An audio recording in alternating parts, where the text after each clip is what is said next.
Thing of beauty John Keats की poem एंडेमियन जो कि 1880 में प्रकाशित हुई थी, उसका एक प्रसिद्ध अंश है जो यह बताता है कि सच्ची सुंदरता शाश्वत है, जो जीवन के अंधकार के विरुद्ध शाश्वत आनंद, शांति और सांत्वना प्रदान करती है।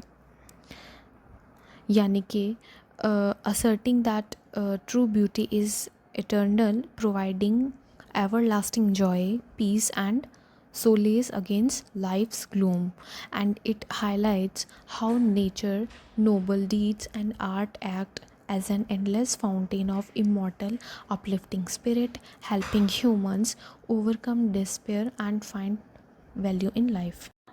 Stanza 1. A thing of beauty is a joy forever. Its loveliness increases. It will never pass into nothingness, but will keep bower quiet for us, and a sleep full of sweet dreams and health and quiet breathing.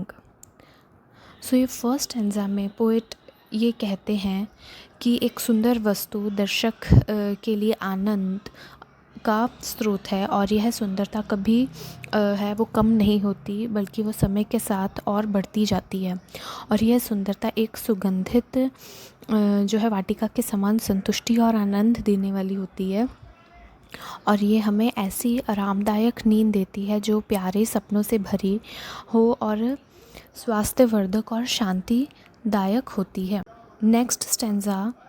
Therefore, on every morrow are we wreathing a flowery bent to bind us to the earth, spite of despondence, of the inhuman wrath of noble natures, of the gloomy days, of all the unhealthy and or darkened ways made for our searching.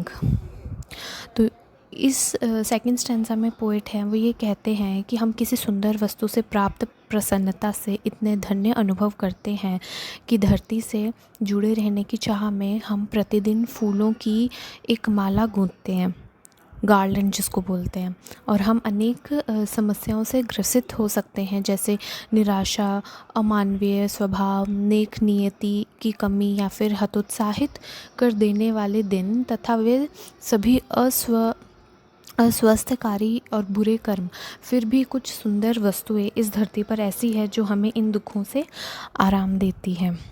Third stanza में poet कहते हैं कि yes, in spite of all some shape of beauty moves away the pall from our dark spirits, such the sun, the moon, trees old and young, sprouting a shady boon for simple sheep. तो इस जो third stanza है इसमें poet कहते हैं कि इन सभी समस्याओं और हमारे जो स्वयं की अस्वास्थ्यकारी बुरी आदतों के बावजूद प्रकृति की सुंदर भेंटें हमारे जो बेझिल आत्मा है उसके लिए एक वरदान की तरह है, और ये जितनी भी सुंदर वस्तुएं हैं ये हमारे जीवन से निराशा, अवसाद का जो अंधेरा है वो दूर करती हैं। कुछ ऐसी सुंदर वस्तुएं जो कि पोएट यहाँ पे मेंशन करते हैं वो जैसे कि सूरज है, चंद्रमा या चांद है, और वे युवा और वृद्ध जो पेड़ पौधे हैं, और एक सीधी सादी भेड़ों के लिए वरदान है, और उनकी जो छाँव है जो उनकी छाँव में सोती है, यानी कि सूरज, चंद्रमा और जो युवा और वृद्ध वृक्ष जो इन सीधी सादी भेड़ों के लिए वरदान है वो इनकी छाँव में सोते हैं। फोर्थ स्टैंजा है. And such are daffodils with the green world they live in, and clear rills that for themselves a cooling covert make giants. The hot season, the mid-forest break, rich with sprinkling of fair musk rose bloom. तो इन lines में poet कहते हैं कि हरे भरे जो जंगल है उस जंगल में बिखरी हुई प्राकृतिक जो सुंदरता है उसका सम्मोहित कर देने वाला यहाँ पर उन्होंने एक पिक्चर बताई है। वो कहते हैं कि जहाँ नरगिस के फूल, यहाँ डैफोडिल्स के फूल खिल रहे हैं और इनकी सुंदरता को यहाँ बहने वाली छोटी छोटी जलधारा प्रशंसा से निहारती हैं, और ये